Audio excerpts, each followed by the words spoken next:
বলছেন সামান্য অংশ না, ঘটে কিন্তু 70% জল দিতে হবে। 4 ভাগের 70 ভাগ অর্থাৎ 70 বা 75 ভাগ জলে পূর্ণ করতে হবে, বাকিটা ফাঁকা থাকবে। কেন না, ওই ঘরটা হচ্ছে আমার এই হৃদয় দেহ স্বরূপ। আমাদের প্রত্যেকের দেহের মধ্যে কি আছে? 70% জল আছে, আর বাকি 30% হাড় মজ্জা ইত্যাদিতে অবস্থান করছে। সেই কারণে ঘটে কিন্তু 70% জলে পরিপূর্ণ করতে হবে, তাই না? এইবার এই যে ঘটটাকে বসানো হচ্ছে, ঘটটাকে যে বসানো হচ্ছে, ঘটে পুত্তলিকা আঁকতে হবে, তাই তো? ঘটে পুত্তলিকা আঁকতে হবে, আম্রপল্লব, পঞ্চপল্লব ইত্যাদি দিতে হবে, তাই না? পঞ্চপল্লব কি কি দেবেন?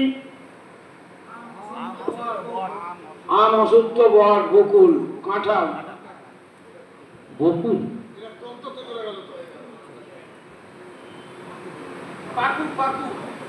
না, 5টা আপনি গনে গনে বলুন বাবা, 5টা গনে গনে বলুন। আম, অশ্বত্থ, বট, আম, অশ্বত্থ, বট, কাঁঠাল, কাঁঠাল, পাকুড়, পাকুড়,